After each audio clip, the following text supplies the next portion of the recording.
Morning, everyone. Thank you, Helia, for the introduction. So I'll be dealing with our first presentation item on our agenda, which is setting the table for what are renovictions, and to introduce you all a little bit to what the Residential Tenancies Act is at a high level. So we can do the next slide, Lilia. So renovictions is a term that's been coined to name the process whereby a landlord evicts a tenant under the process to make major repairs or renovations to a property. And in order to do that, they require a specific unit to be vacant. And there is a process for this under the Residential Tenancies Act, which is a piece of provincial legislation. And it tells them the steps to follow to lawfully do this process when they decide to make major repairs or renovations to any of the units in which they own and lease. What the city wanted to focus on, what we really think it's important for every resident to understand, is that there's a lawful way of doing this process and there's an unlawful way of doing this process. And so the lawful way is under the Residential Tenancies Act. It's what's called the N13 notice process. And if a landlord is doing this, it means that they actually go to the city to receive a building permit, which demonstrates the extensive nature of the work, which does require the unit to be empty. When it's done unlawfully, it's when a landlord either misuses the process or does not follow it. They may not be aware of it when they evict a tenant because a landlord claims that it has to be empty to do so. As you can imagine, this happens rather covertly. And so this is setting the table for why Mississauga is now doing something about this issue that we became aware of. So as I mentioned before, the Residential Tenancies Act is a piece of provincial legislation, and it governs the landlord and tenant relationship for all residential leases in Ontario, subject to certain caveats. But for the purposes of tonight's discussion, residential leases. So at a high level, it does the following three things. So it establishes a framework for regulating residential rents. It balances the rights and responsibilities of residential landlords and tenants. And it also provides for the adjudication of disputes and other processes in case landlords and tenants need to informally resolve any issues that may arise. Now, I mentioned the term N13 notice before, and it's a shortened way of describing a form that is created by the Landlord and Tenant Board, which is passed pursuant to the Residential Tenancies Act. It has a long title, which is Notice to End Your Tenancy, because the landlord wants to just demolish the rental unit, repair it, or convert it to another use. It really rolls off the tongue, which is why we call it the N13 notice. And as I mentioned before, it's a legal notice by the Landlord and Tenant Board determining that the landlord has an intention to demolish the rental unit or complex and to affirm that it requires a rental unit to be vacant in order to do the repair or renovation. And I believe the slides will be circulated later. So there's also a link on there for anyone to access to learn more, access that form and other resources that the Landlord Tenant Board has for citizens to look at and understand further. And so, as I mentioned before, it's the province's purview. It's their Residential Tenancies Act. They monitor that act and any updates to it. And so, if you open the Residential Tenancies Act today and you go to the section in the act that relates to renovictions and this process, you will notice that there is some text and it has a gray box around it. And this is something that we call a gap. And so there's proposed legislation that has no in-force date currently that we're aware of that adds an extra layer to this process and the extra oversight, if you will. And so to summarize that at a high level, these changes will require a landlord to inform the tenant that they have a right to exercise their right of first refusal, which is a tenant saying that they want to return to the unit following completion of the renovations or repairs. And that a landlord will then have to produce a report from what's known as a qualified person in the industry practice that will actually rubber stamp and confirm that the extensive nature of the renovations requires the unit to be empty. And under the Act, if that permit and that report isn't produced, any notice that was given to a tenant would therefore be considered void and a tenant can remain in the unit. And then to continue on, the proposed legislation also would require some more things to add further tenant protection. And so the landlord will be required to be more communicative with their tenant to advise the tenant of the expected date when the renovation is to be completed.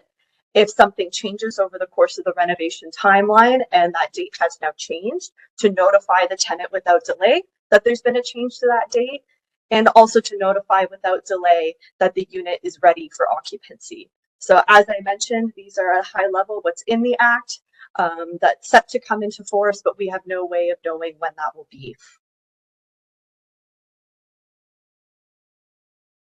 And actually, before I turn over the mic, I realized I had some speaking notes here, Lydia, before I pass it over to you. So in terms of, as I mentioned before, it's the provincial jurisdiction. And so the province has contemplated this issue and has taken steps to address this. And so then the question remains, what can municipalities do about this issue? And so now as I pass it over to Lydia, you'll see how municipalities have been tackling this issue and how that has informed the City of Mississauga's approach. Great, thank you very much, Katie. So next I'll be talking about learnings from other municipalities and bylaw development in other municipalities. So to set the stage for the discussion on the development of relevant renovictions bylaws, I'll address the status of renovictions bylaws in 3 municipalities, Hamilton, Toronto, and London. There are other municipalities that are also considering renovictions bylaws, but in the interest of time, we will just be addressing these 3 municipalities as all 3 have passed bylaws to address renovictions. So firstly, in Hamilton, a renovation license and relocation bylaw was passed on April 10, 2024. This came into effect, it was implemented on January 1st of 2025. Next, in Toronto, a rental renovation license bylaw was passed on November 14th, 2024, and this is set to come into effect. So the implementation date is July 31st of 2025 of this year. And lastly, in London, a rental unit repair license bylaw was passed on September 24 of 2024, and it was implemented on March 1st of 2025, so quite recently. So next we'll go into it municipality by municipality. So first I'll be addressing the consultation process in Hamilton.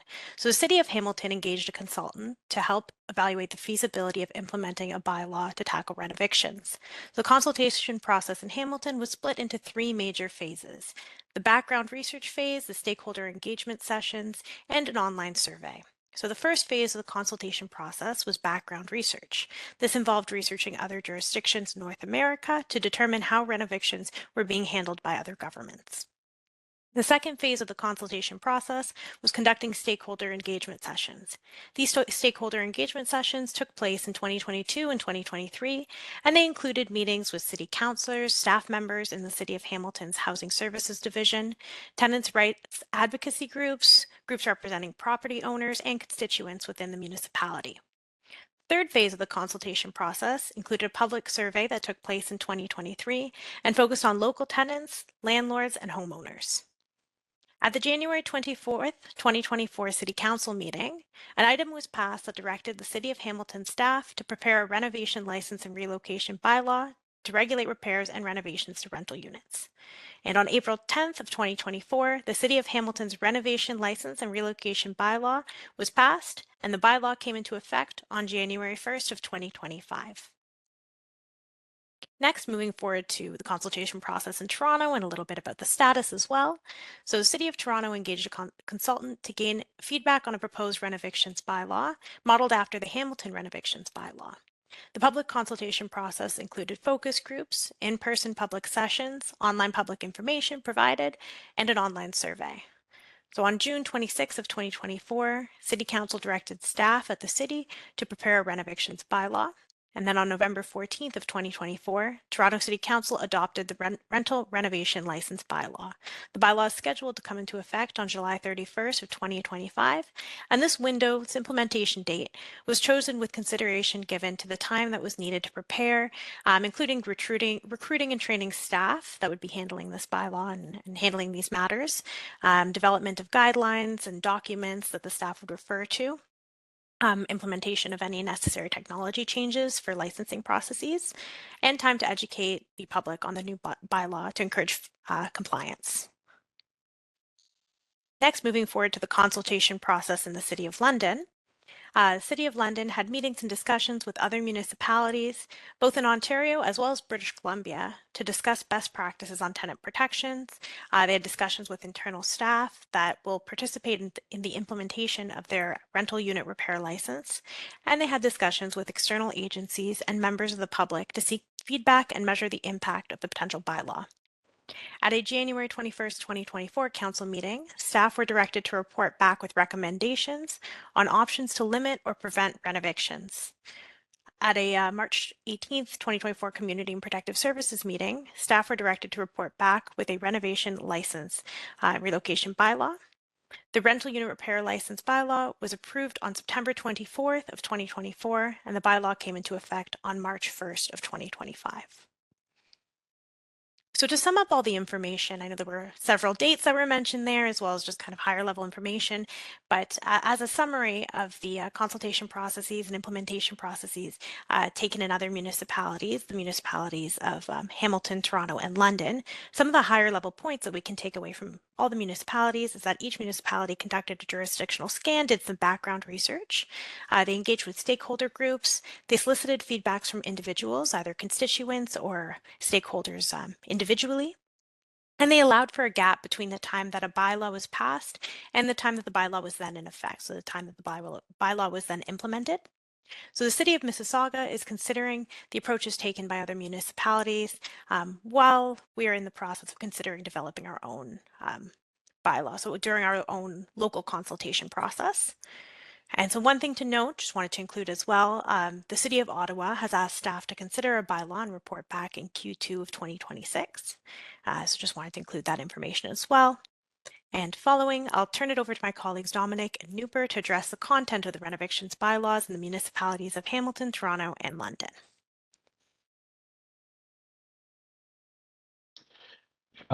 Good evening, everyone. For this next part of the presentation, what my colleague Newper and I would like to do is turn the focus to the commonalities between the existing bylaws that were passed by Hamilton, Toronto, and London. In other words, what do these bylaws have in common? And I think this is a pretty good exercise because some of these recurring concepts may eventually find themselves into the bylaw that's being proposed by Mississauga. So Newper and I'll turn the first slide over to Newper, but we will be discussing what these bylaws that exist today, what they have in common. Thank you, Dominic, and good evening, everyone. So the first thing I'm going to talk about is what types of rental units are included in some of the bylaws that we've looked at that Dominic referred to.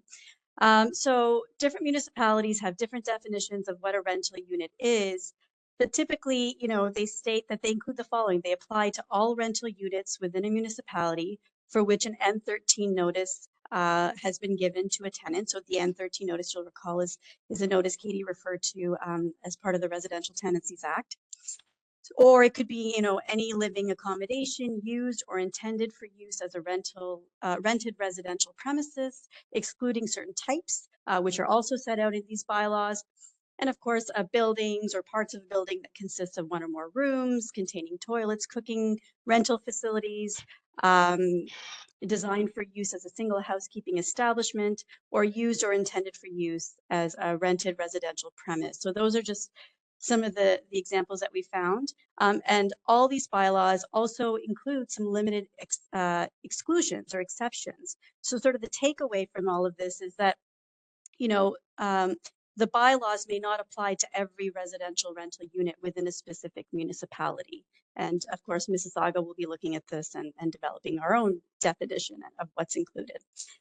In terms of what's been excluded from the bylaws that we've consulted, things like hotels, motels, inns, bed and breakfasts, lodging houses, short-term rental accommodations such as Airbnbs and things like that, licensed residential care facilities, other types of buildings or types of housing that might be subject to other provincial or federal legislation, for instance, Social Housing Reform Act or the Retirement Homes Act.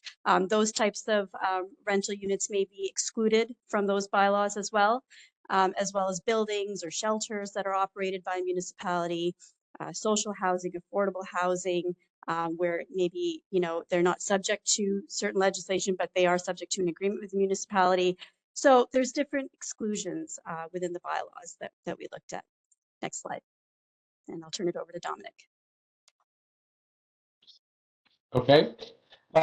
So when you look at these bylaws, the concept of having to obtain a license from the municipality is another common feature. Once the landlord delivers a notice to the tenant, the landlord has a limited period of time, for example, 7 days, within which to submit an application for a license to carry out the renovations that initially required the unit to be vacant. Any work done to a vacated unit without a license is a violation of the bylaw. So as you can see from the slide, the applications request various details from the landlord. And as you can see at the bottom there, it includes a reasonable fee for processing the paperwork. So the landlord can expect to provide their contact information, description of the rental complex that's involved, address, number of units, the rental rates that are applicable, and the commencement date and term of the tenancy for each of the units that are affected.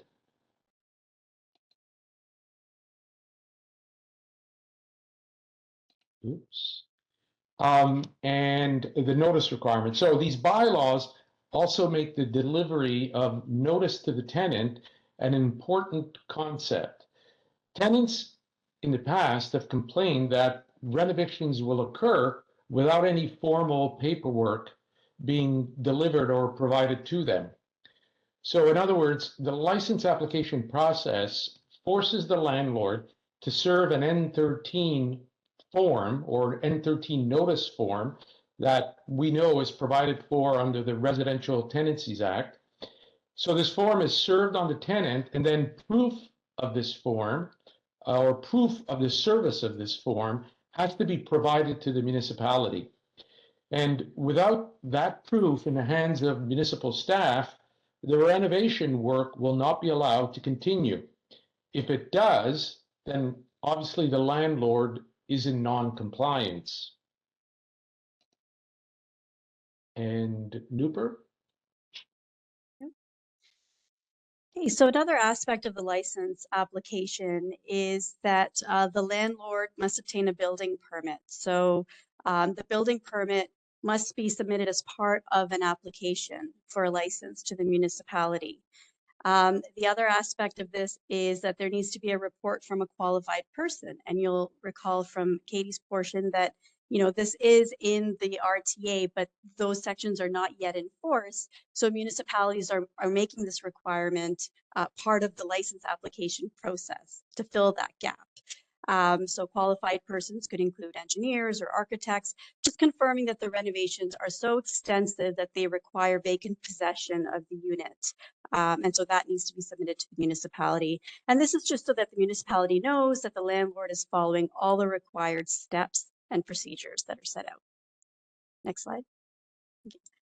Okay, so in addition, the bylaws that we looked at, they typically include some sort of certification, a sworn affidavit or a declaration, some sort of statement from the landlord saying that they have provided the tenant with, information, either sort of like a tenant information package, explaining the process. It informs the tenants on their on the bylaws requirements, their rights, how they can obtain further information, why the eviction is happening.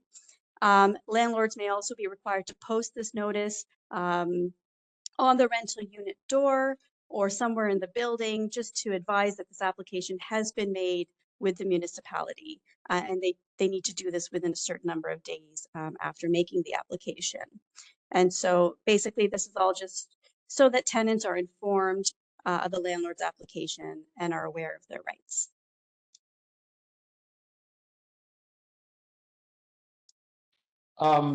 As was mentioned earlier, a landlord has a limited time period within which to apply for a license from the municipality.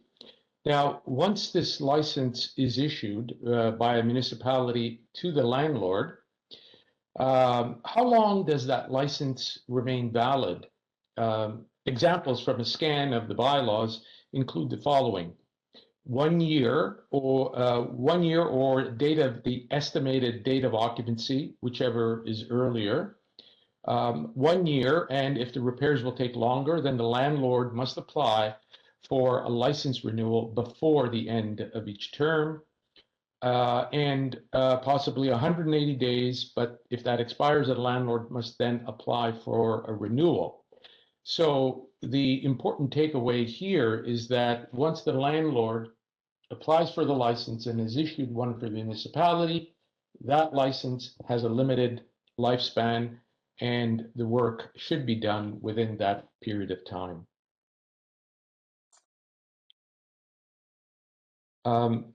In addition to these the license requirement, landlords will have relocation and accommodation obligations that have to be fulfilled.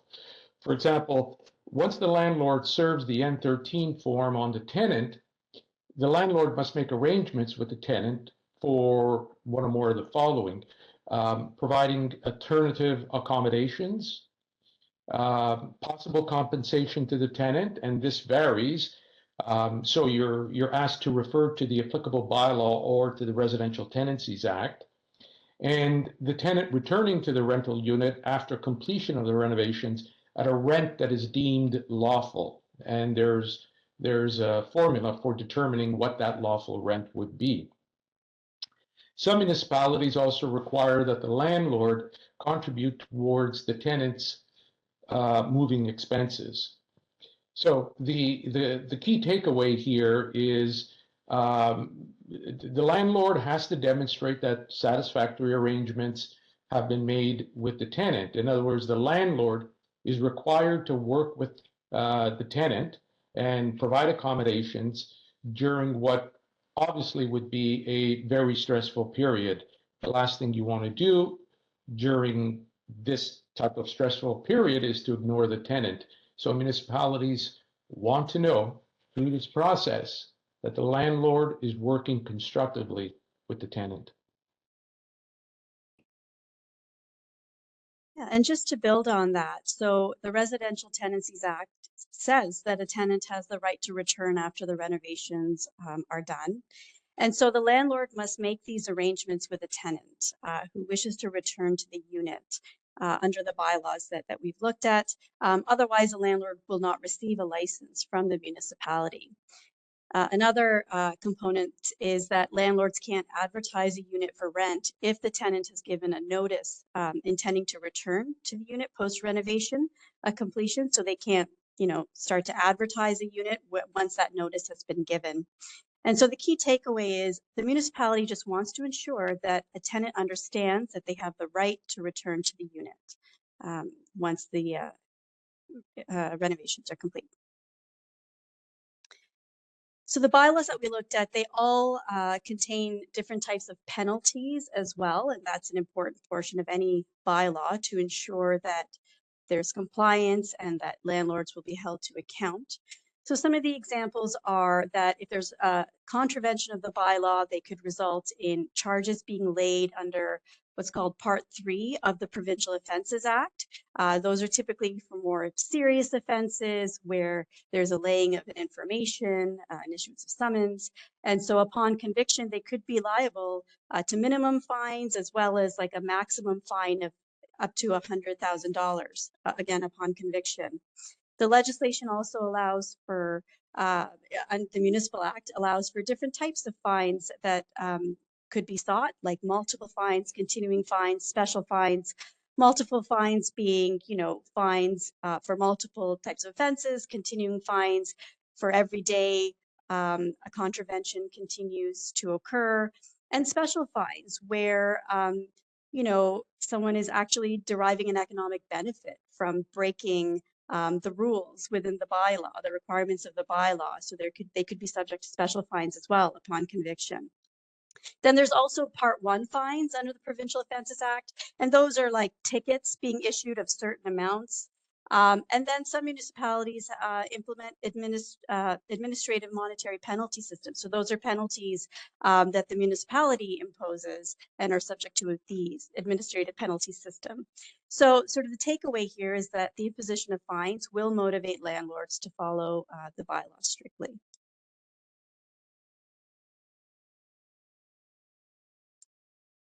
And as well, how does a municipality enforce some of these provisions? So it goes without saying that these bylaws also include enforcement measures against the landlords who fail to comply.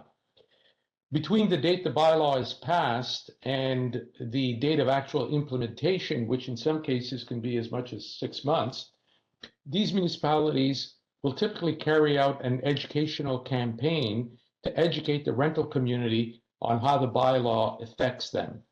And this is something that is common and something that the City of Mississauga would consider as well. But beyond that, bylaw enforcement officers are an important part of the process and will be engaged to investigate complaints of non-compliance by landlords.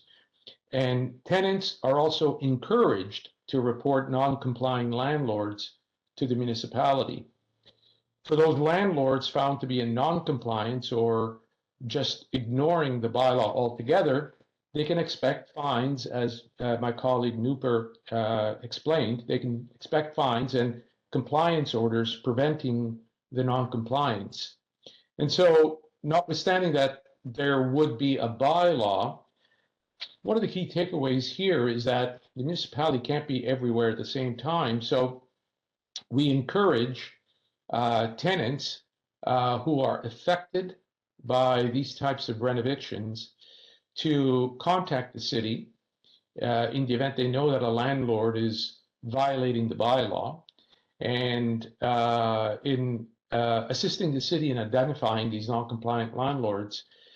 With this type of bylaw in place, the city can do a lot of work in helping tenants avoid these unlawful renovictions. Next slide. Do we have? If you contact us, we do have links for those of you who want to know more information. We do have links to the Residential Tenancies Act, the Landlord and Tenant Board, the Mississauga Renoviction website, and also links that will lead you to the bylaw that was enacted by the City of Hamilton, the Toronto bylaw, and the City of London bylaw as well. So if you're looking for more information, don't hesitate to contact us. Amazing. Thank you, team, for a very thorough and informative presentation. My colleague Sarah will now share the additional resources that Dominic just mentioned in the chat for you all.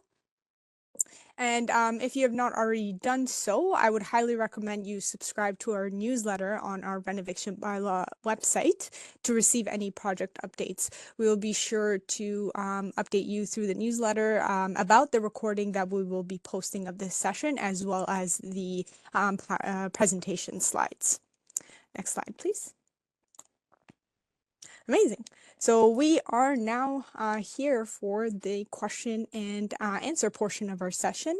So we encourage you to please use the Q&A functionality of the WebEx events. And just as a friendly reminder, it is very critical to us that we take the time tonight to have courteous and productive talks. So again, we will do our very best to cover all questions that are coming in. And another friendly reminder is our colleagues in legal are unable to provide any legal advice on any specific situation. They will strictly answer questions related to renovictions and any bylaw or law related to it. And accompanying our amazing legal team, we also have the following individuals online to answer any questions that you may have relating to their profession. So we have Brendan Williams, a planner at the city, David Baker, Deputy City Building Officer, Mavish Khan, Business Analyst, Ryan Regent, Compliance and Licensing Supervisor, and Sienna Leong, Program Policy and Delivery Manager. So we appreciate them taking the time and joining us. And so I'm just gonna allow a few seconds, minutes until questions come up. As we are waiting, again, from the website that we have all the information is mississauga.ca/renoviction. There is a survey that we have that is taking place until next week, April 16th. However, there may be an extension. So we encourage you to fill it out if you haven't already done so, or share amongst your networks to have individuals fill it out.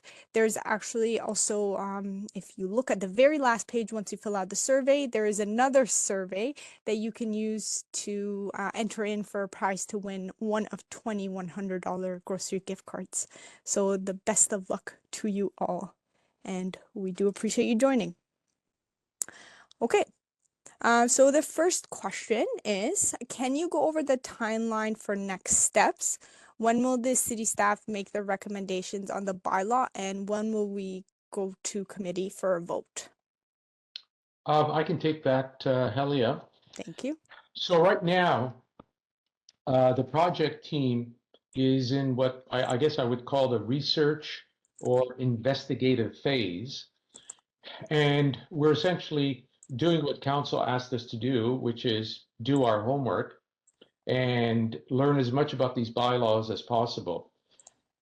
And we're going to take time during the summer to work together and use the information that we've gathered to put together what is essentially a Made in Mississauga bylaw, of course, using what we've learned from the other municipalities.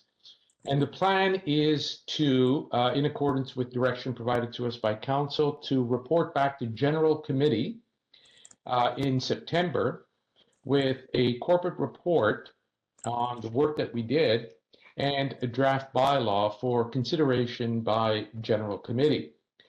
And we don't have a date yet, but further down into the summer, we'll probably narrow down a date. And that session, as with all sessions with council, are available online.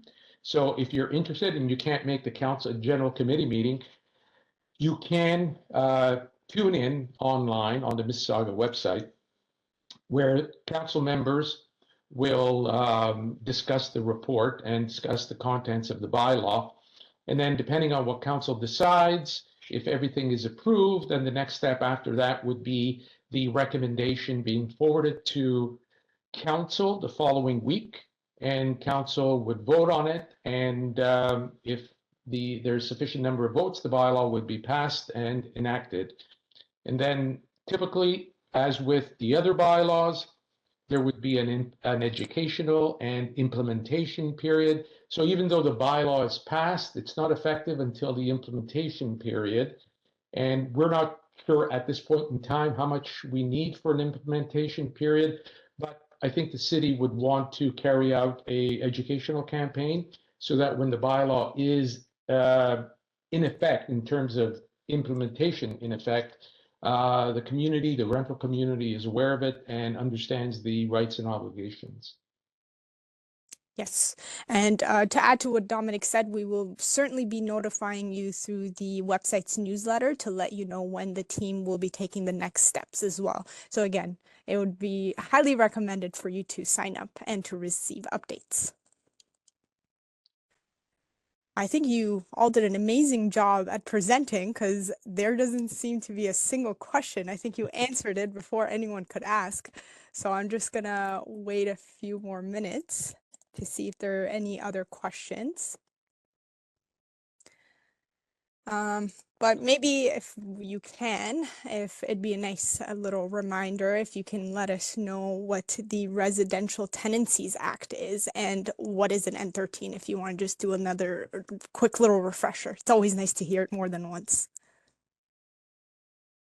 I think Katie is our resident expert on the Residential Tenancies Act. Perfect.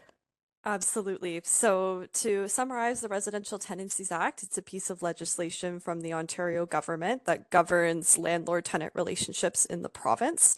It has legislation related to all parts of that relationship, including this concept of a renoviction and what it means if a landlord requires a unit to be empty for the purposes of doing any major renovations or repairs.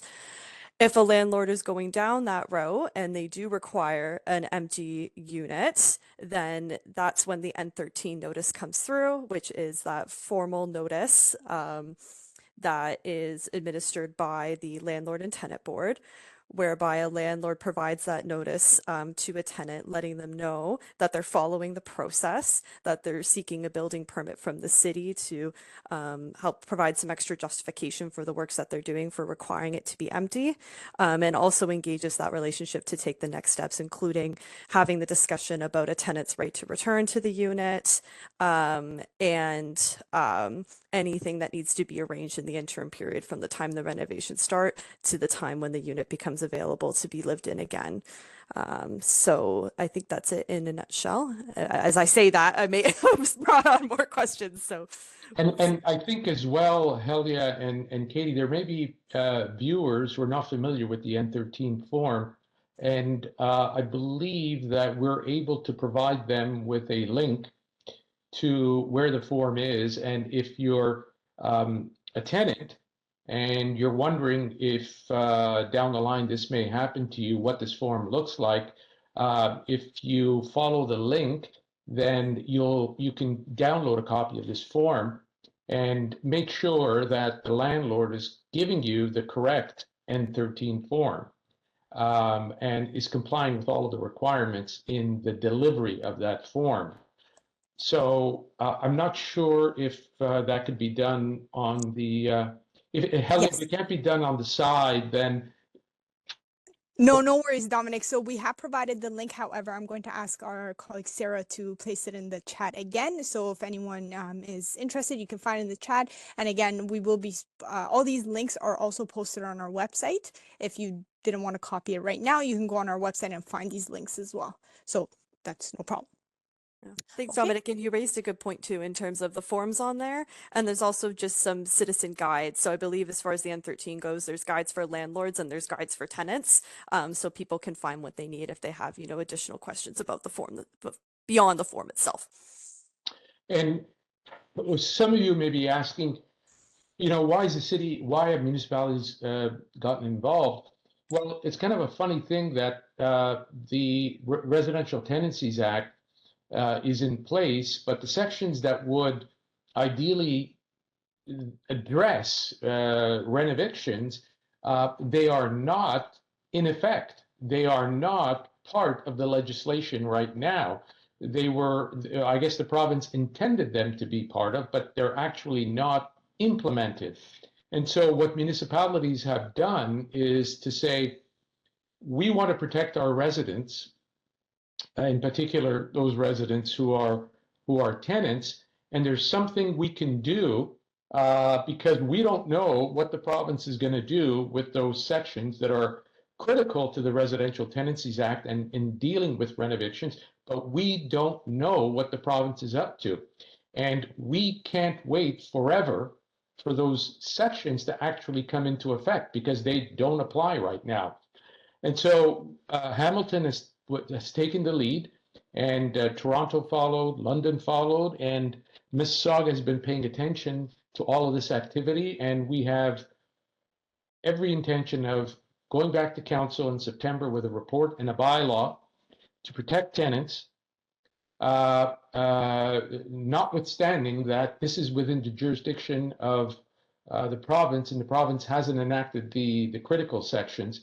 There is a way for municipalities to play a role because these renovations require a building permit, and you're not going to get a building permit until you apply for a license. So there is a role for municipalities to play, and the consensus is we should be doing that, and we should not be waiting for the province, who may take forever to implement those critical sections. Wonderful. It's great to see and hear that we are taking action. The question is, what penalties will there potentially be for landlords who do not acquire a license? Newper, did you want to take that one? Sure, thank you. Yeah, great question. So as I mentioned, there's different approaches that municipalities have taken under the Provincial Offences Act and the Municipal Act, which allows us to set fines in our bylaws. You know, they could be as high as $100,000 plus other types of continuing multiple and continuing offenses. So we're still looking into the specifics and the amounts that would be appropriate to put in our bylaw, but other municipalities we've noticed, like, you know, there may be different amounts if the landlord is a corporation versus if they're an individual, but we could seek fines as high as $100,000 under the Provincial Offences Act, the Municipal Act. Wonderful. Can a landlord evict someone and renovate and then charge more for rent?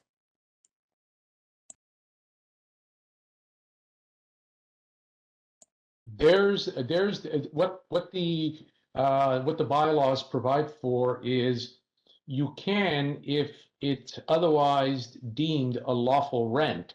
So if the landlord had the ability lawfully to increase the rent after the renovation, then once the tenant returns, the rent can be increased, but only in accordance with the act, and it has to be lawful.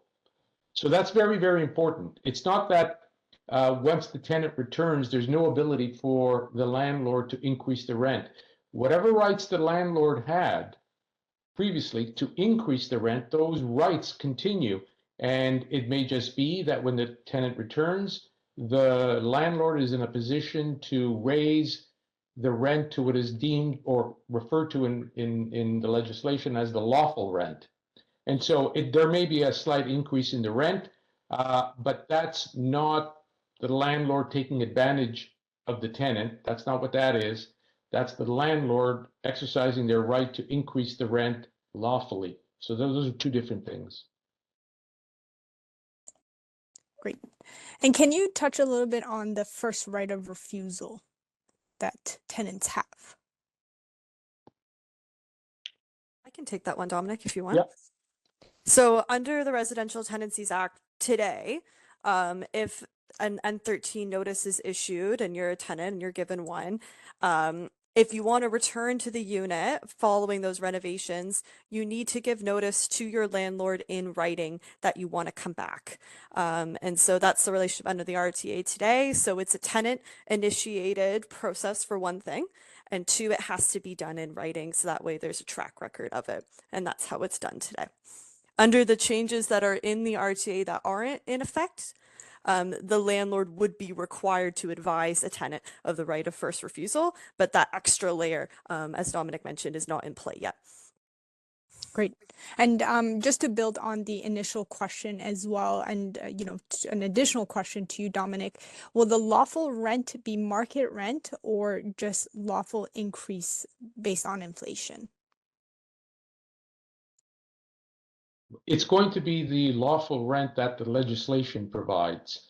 So the landlord would have to abide by the Residential Tenancies Act in increasing the rent and cannot increase it beyond anything that's allowed. So this isn't something the tenants should worry about because, like I said, this is nowhere near what most tenants are worried about is a huge jump in the rent that's not provided for or allowed under the Act. These rent increases are deemed by the legislation to be lawful increases. And if the landlord can institute a lawful increase, then they can, and that's not something that would be a violation of anything. Along the same lines as rent increase, if the unit was under rent control before the renovation, would it still be subject to rent control and limited to only 2.5% increase when the tenant moves back in? Well, without investigating further as to whether or not the unit is actually under rent control, whatever controls apply before would apply afterwards. So if it was a rent control unit before, it would continue to be a rent control unit. Wonderful. Thank you. And for any specific situation that you're looking for insight and you would like some advice on, again, your specific situation, if you're a tenant or if you're a landlord, there are a lot of resources out there that can help you. My colleagues will add some links for you in the chat. For example, the Community Legal Education Ontario, our Mississauga Library Open Hub program. Again, they have staff on site that can assist you with any questions you may have as a tenant and potentially as a landlord as well. So my colleagues will add that in the chat. Amazing. I think we went through all the questions. I'll see. Oh, we have another one. Would we be seeking any input from legal clinics that deal with eviction matters for this particular bylaw? Well, we're open for feedback from anyone participating in the residential rental community. We have a website and we have a campaign with our good folks in the communications division to get the word out that we're researching and investigating this topic of a renovictions bylaw. And we welcome feedback from anyone who is affected, has been affected, or may be affected in the future. And the legal clinics that get involved in protecting tenants or dealing with the relationship between a landlord and tenant. If you're an employee with one of these clinics, please reach out to us, send us an email, let us know what you feel or what your experience has been. Because again, we're going through this phase to learn as much as possible about what's happening out there. We're not just trying to learn how the other municipalities put together their bylaws, but we want to know exactly what's happening out there in Mississauga. And if you have situations that you run into that you want to convey to the project group, then please go ahead. We're interested in anyone who's been affected or might be affected by this. Yes. And to find out the contact information or to fill out the survey if you feel more comfortable to share your your situation anonymously, please go on our website, which is again mississauga.ca/renoviction. And again, share that amongst your networks, or if you know individuals that have been impacted, we would love to hear their stories or answer any questions that they may have. I don't see any additional questions yet. I'll give it a few seconds, but I think this could also be a good opportunity. And sorry, Ryan, I don't mean to put you on the spot, but I thought it'd be a good time to also maybe tell us a little bit about the Mississauga Rental Standards Program. This is a nice program that the city also has in effect that's also helping tenants. Not to put you on the spot, but. Hi, everyone. Thank you for joining today. And thank you for inviting me as well here as a panelist. So the Rental Standards Program is a registration and proactive inspection program that pertains to any apartment buildings within Mississauga. Currently, we have 355 buildings in scope. And basically what it is it's an annual registration for all of the building owners where they pay a yearly fee. And then we would go out and proactively inspect the units. Proactively inspect the common areas, but then we'd also have a dedicated team of enforcement officers that respond to service requests throughout the apartment buildings. And so in scope, it's anything that is considered 2 stories or greater and 6 or more residential rental units. And more information can be found at mississauga.ca/rental standards, or you could email, if we could put it in the chat, rental.standards@mississauga.ca, and we'd be happy to provide any information if you have any questions.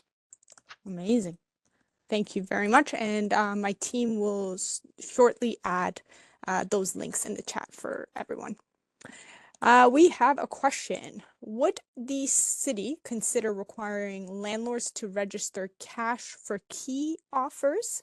Many tenants give up their units, taking very lowball buyouts that run out very quickly. Nooper. Sure, yeah, I can answer that one. So I think that's a great question. It's something that we'll definitely look into at the city to see if this can fall within the scope of the bylaw that we'll be putting together. So at this point, we can't say for certain if we will or we won't, but we will definitely look into this issue, see if we can address it. Wonderful, thank you. And you can reach out to the team on our website. We will put all the links at the end of the chat as well. Okay, one question is, can the landlord, I guess in this event we're talking about renovictions, which you did answer, but it's always nice to hear about it again. Can the landlord kick you out and get more rent from new tenant? Well, yeah, this was something that we just discussed just a few moments ago, and just to reiterate, the landlord provides the tenant with a right of first refusal to return. When the tenant returns, the landlord may only increase the rent to what is considered a lawful rent. So in other words, if the landlord was in a position to increase the rent under the Residential Tenancies Act, then that increase is deemed to be a lawful increase. And lawful increases still apply, and the tenant may be faced with a lawful increase.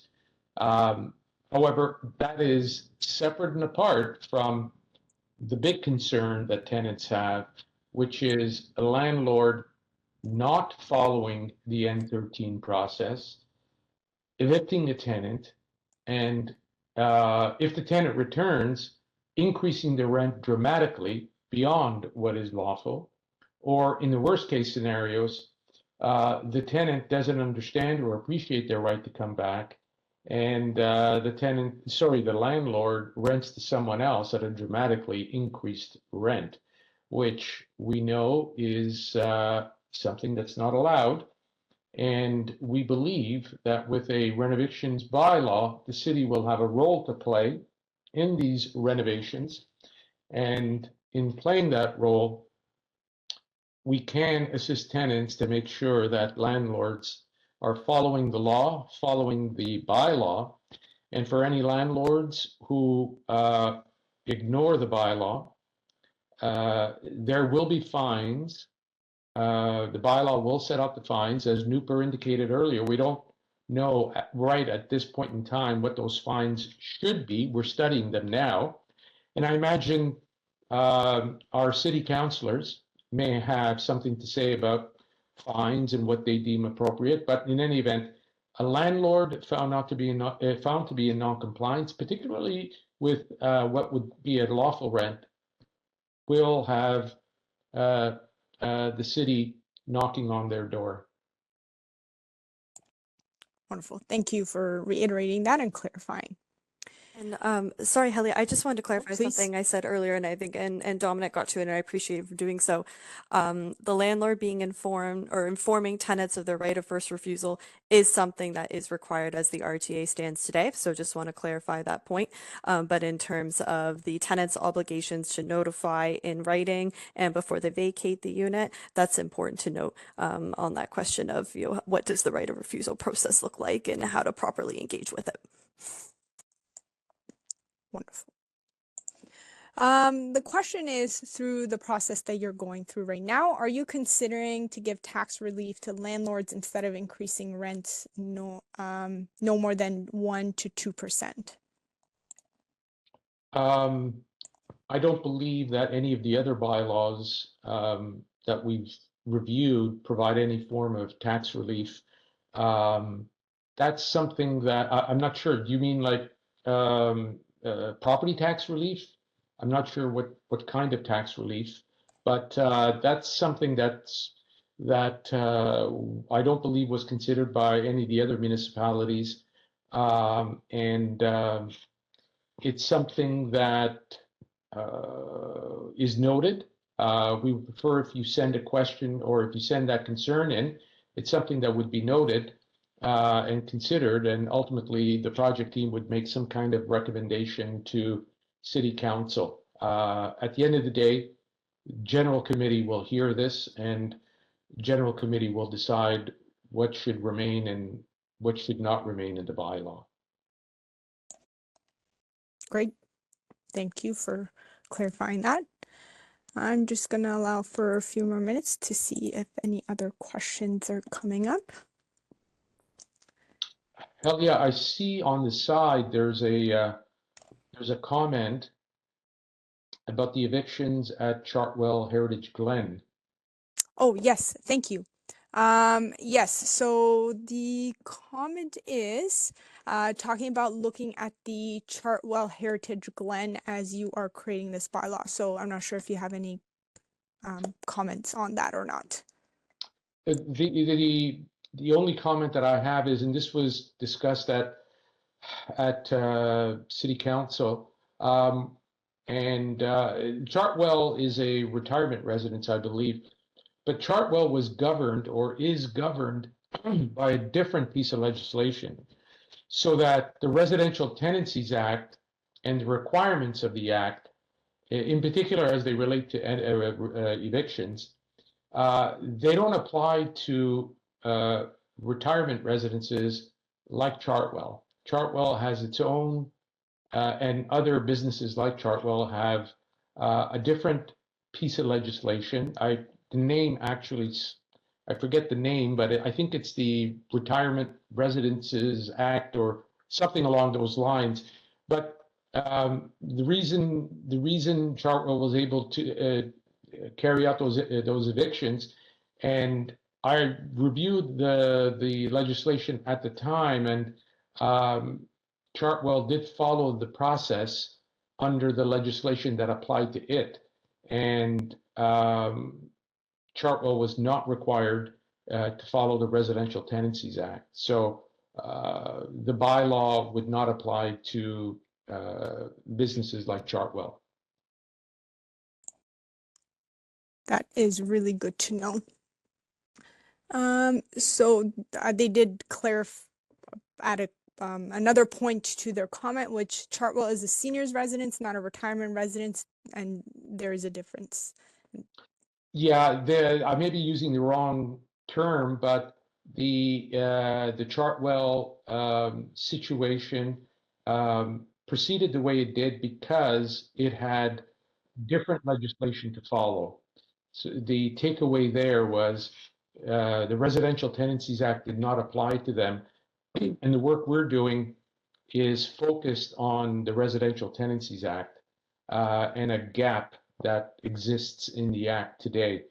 So our bylaw will not apply to organizations like Chartwell. Thank you for clarifying that as well. Okay, just seeing if there's any other questions that are coming in. There are quite a few complimentary comments that I'm seeing there coming, so appreciate the team for taking the time and answering all these questions.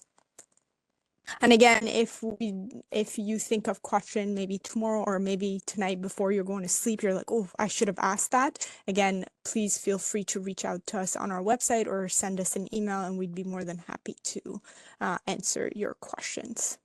There's Helia, there's another comment from a concerned resident who makes the note that I hope this bylaw makes it punitive to landlords looking to use renovation as a way to get rid of us. Brad, I believe you're the one who included that comment. Brad, we are thinking of you. Your concern is what we're dealing with. We want to address that. We are going to be addressing that.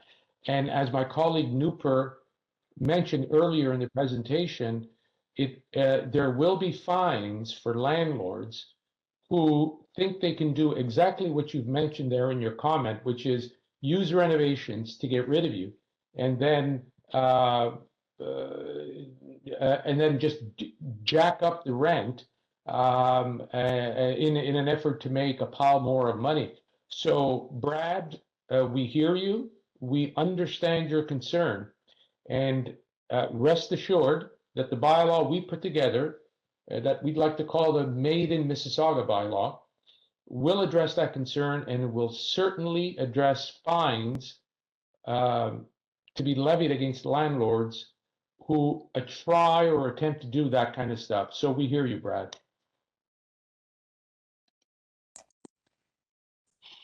Thank you. Okay, next question. If seniors are evicted in accordance with the Tenancies Act, but are only able to secure housing at significantly higher costs or rents, is there a program that can help cover the difference in cost? Well, we're going to be looking at that. At this point in time, we can't make any firm commitments, but we're looking at what the Act says. We're going to be looking at what the other municipalities have done, and it is a concern, and it is something that we're going to tackle, and it will hopefully will make its way into the report that will be brought to General Committee in September. Amazing. Okay. I don't see any questions yet. So let's see if there's anything else that's going to come up.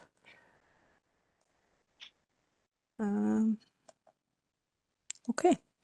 So while we wait, I will just ask my colleagues to share the link for the Renoviction website as well as our email address, please. So if anyone has any questions, they can reach out to us through the website or our email. And just another friendly reminder to please fill out the survey that is on the website. And we appreciate it.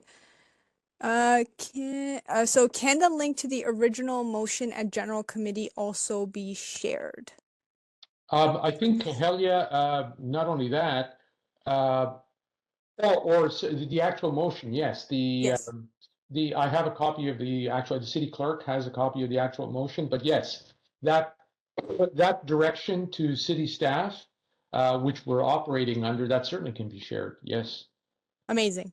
So I will make a note and I'll just share that motion in the email as well that we'll be sending out with the events recording and the actual PowerPoint as well. So I'll promise to send that. No problem. And Helia as well, we have staff with enforcement with us. I do want to mention that this whole bylaw would be difficult to implement and enforce without our good friends in bylaw enforcement.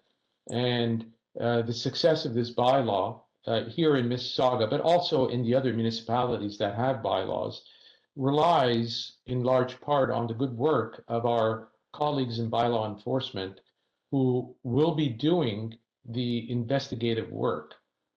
And they'll be going out there and reporting their findings. For example, is the renovation occurring? Is it whatever the bylaw requirements are when the bylaw is finally put together? The enforcement of it, in large part, will be entrusted to our good friends in bylaw enforcement. And I don't know, Sienna, if you want to mention anything about the work that bylaw enforcement does with bylaws in general. I could defer to Ryan on that one, but generally speaking, we are learning from other jurisdictions in terms of what they're doing in regards to their, in regards to their bylaws in terms of renovictions. So it's early days for them. They are, but we are learning to see what works for them, what doesn't work for them, and then see what fits for the city of Mississauga here. But Ryan, I'll defer to you on that end in terms of what enforcement does. Yeah, so thank you, Dominic. I appreciate it. So our enforcement division is broken up into a few different sections right now. So we have our parking enforcement that would deal with the traffic bylaw and commonly issue parking tickets. We have our animal services department, who would enforce the Dog Owners Liability Act, as well as licensing of pets and off leash and whatnot. We have our mobile licensing team, who basically licenses and conducts proactive inspections of any businesses that are on wheels. So we have taxis, we have TNCs. Like Uber and Lyft. And so we would have like hot dog vendors, things like that. And then we have the team that I'm part of, the compliance and licensing enforcement. So we enforce over 25 different regulatory bylaws. It could be anything to do with tall grass, property standards, zoning, second unit registration, the rental apartment buildings bylaw, things like that. And so we have a team of about 30 officers that are assigned to different areas within the city, and we respond reactively to complaints. And so Dominic had mentioned earlier about the reliance on the community. And so we, like I said, we have about 30 officers throughout the city assigned to different teams. And we rely heavily on community members like the ones that are on the call today to be our eyes and ears and to report concerns and even just ask questions. We're always looking to provide information and education, engage with residents, and then also enforce when necessary. And so there were some comments speaking to harsh penalties. And so typically we do operate on like an inform, educate, and enforce model. However, everything is addressed case by case. And so those really egregious offenses, that's when we would proceed with heavy enforcement and to ensure compliance with whatever the regulation is at the time. So there's a little bit there. We are currently growing through business requests and through the population of Mississauga has grown. People shifting to working from home, so being around more through the days and going for walks and seeing different things. And so there have been a lot of pressure since COVID for an increase in bylaw enforcement. And so this is just one other factor. So renovictions would fall under us as well. And Helia, maybe I can get my colleague Nooper to jump in as well and just talk about why there's an enactment date and then later on there's an implementation date, and why the municipalities have staggered the process that way. And it's something obviously that Mississauga will consider as well. Yeah, thanks, Dominic. So I think that municipalities are doing it this way, and Mississauga will follow suit as well. Likely is that, from the date the bylaw is passed by council, there's still some work to be done. There's forms to be created. There's education and outreach efforts with the residents to advise that this bylaw has been passed, sort of lining up city resources that are required and how enforcement will take place, what the enforcement action plan will look like. So all of those things take a little bit of time. So although the bylaw might get passed, in the fall sometime, there may be a period of time where this work continues and then we'll have an implementation date a little bit further down the road. So Exactly. So as Nooper said, there is an organizing period of time after the bylaw is hopefully passed by city council. And in some municipalities, it could be as high as 6 months. We're not sure. We don't want the implementation period to go for too long. However, I think it's important once the bylaw is passed to make sure that the rental community in Mississauga is aware of it. If they have questions, they have an opportunity to ask those questions and get answers. And this will be, as Ryan suggested, this will be a lot of work for bylaw enforcement. And we want to make sure that they're positioned to do their work, to appreciate the bylaw, understand it, and enforce the bylaw. So at this point in time, we don't know what the implementation period might be, but we're fairly certain there will be one. and there'll be a lot of work to be done during that implementation period. But the bylaw and the provisions of the bylaw will not be applicable until that implementation date is arrived at. Wonderful. And on the same topic that you are discussing about enforcement, would the apartment and rental compliance program be something that falls under Ryan's team, which I think it does currently? If this renovation bylaw would be passed, would the same team overlook the complaints? Is the next part of the question. Yeah, so I can take that. And so, as I said, the enforcement division is growing right now. So we're definitely looking at improving our responsiveness to bylaws. And so I am currently the supervisor in charge of the rental standards team. So that was correct. And it is something that, if implemented, we would be looking at having reporting to the similar housing enforcement team. Wonderful. Changing things up a little and kind of taking a step back, why is this not something similar when the landlord wants to sell the property? Why is there not something similar for when the landlord wants to sell the property? Why is it different by law and policies? I'm not quite sure what the question is getting at, but when you have a residential lease with a landlord, if the landlord sells the property, the incoming buyer inherits the lease. So the lease is something that attaches to the property. So if the landlord sells the property, the new buyer or the new landlord steps into the shoes of the previous landlord and has to respect the lease in the same way as the previous landlord. Katie, did you want to add anything? I was going to say, in terms of what that relationship looks like, the Residential Tenancies Act also provides regulations that speak to that relationship. And I believe staff have been sharing the Community Legal Education Ontario page that has really great resources related to that. I believe so. And other resources that the city team can provide for you to look into that further. But to what Dominic said, and to also look under the Residential Tenancies Act for more information about how that process works.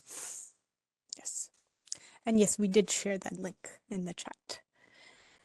Some landlords are asking for 6 months to a year of rent in advance. Is that being investigated as well? I think that that question deals with the increasing of rent. I don't know that it actually deals with renovictions. We're not tackling the issue of rent in general.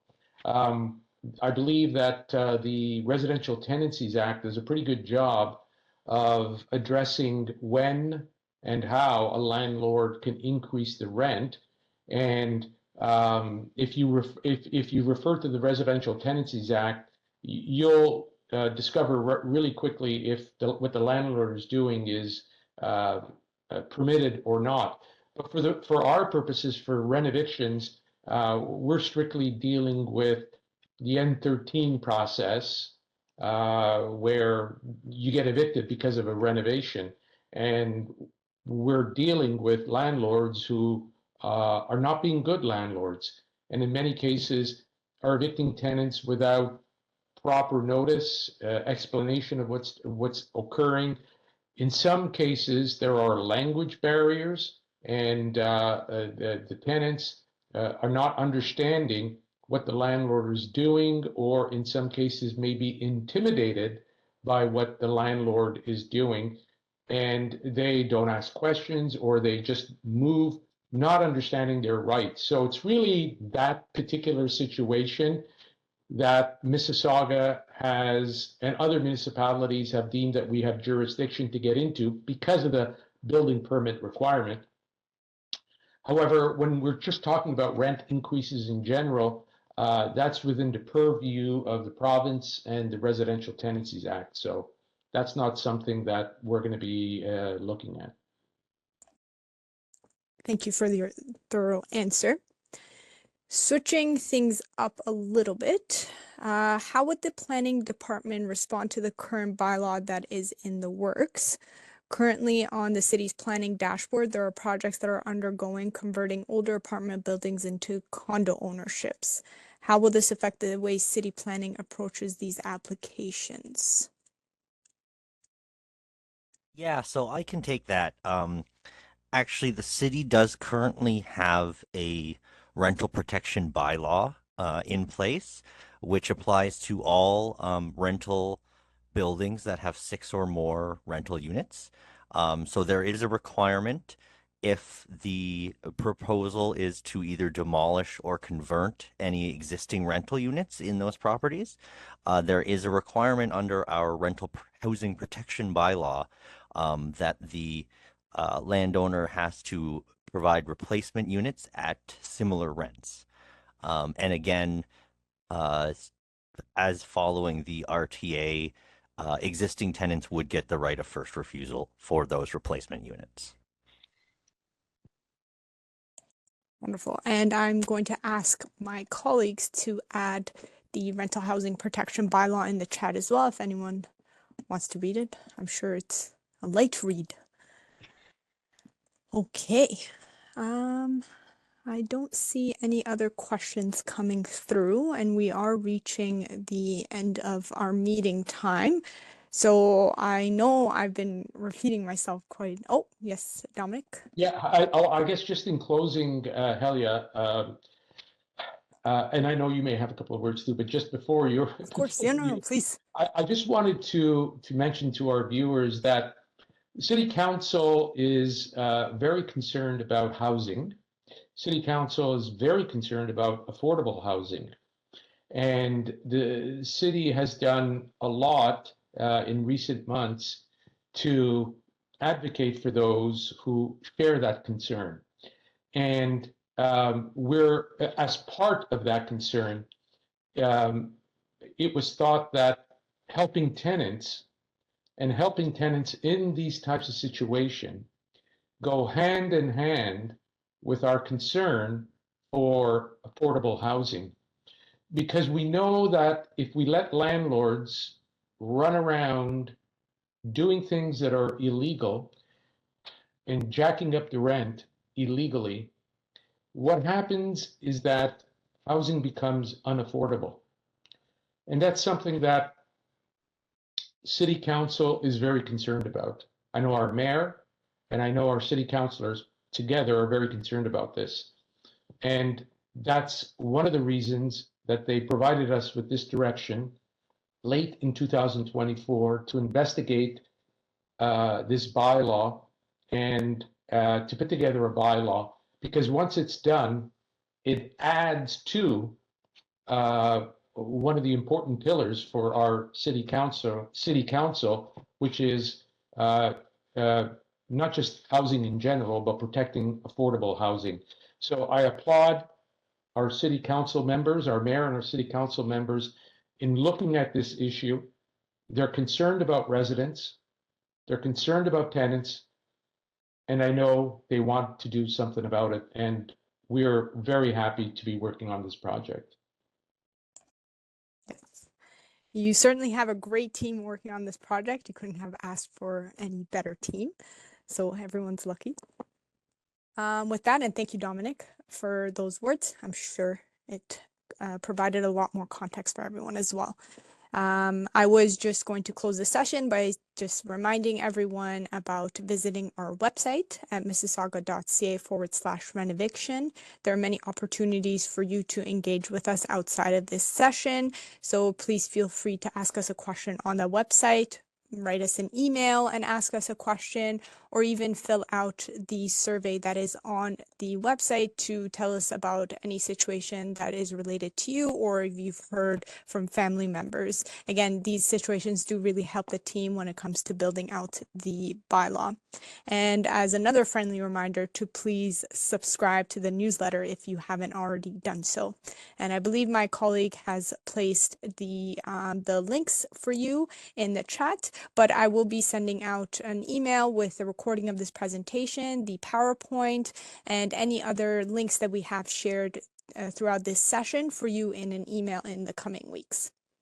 With that, I don't see any other questions. Again, we really appreciate you joining us this evening and being engaged and asking these very thoughtful and thorough questions. We hope that we were able to answer everything. If not, we look forward to hearing from you. Oh, I see one question that just came through and we have some time. So how does this project team work with the housing services at the region of Peel? There are social programs that fall under the region's purview. What type of coordination is there at the moment with Peel region staff? Well, at the moment, again, we're in the consultation phase. We're investigating, and we certainly would invite any feedback that Peel region has in their experience. But this bylaw would be implemented by the City of Mississauga. In other words, it wouldn't be a Peel bylaw that would apply throughout Peel region. It would be a Mississauga bylaw. And perhaps the City of Brampton and the town of Caledon might want to look into what we're doing because they may want to implement something similar. But for the time being, we're interested in what Peel has to say. They're a stakeholder, and we invite them to submit comments. That's the extent of the relationship between us and Peel as far as this bylaw goes. Wonderful. So there will be further consultation. And you are very welcome for that answer. Okay, so thank you again. Appreciate your time this evening, and we look forward to hopefully hearing from you in the future. With that, have a great evening, everyone, and see you later. Bye.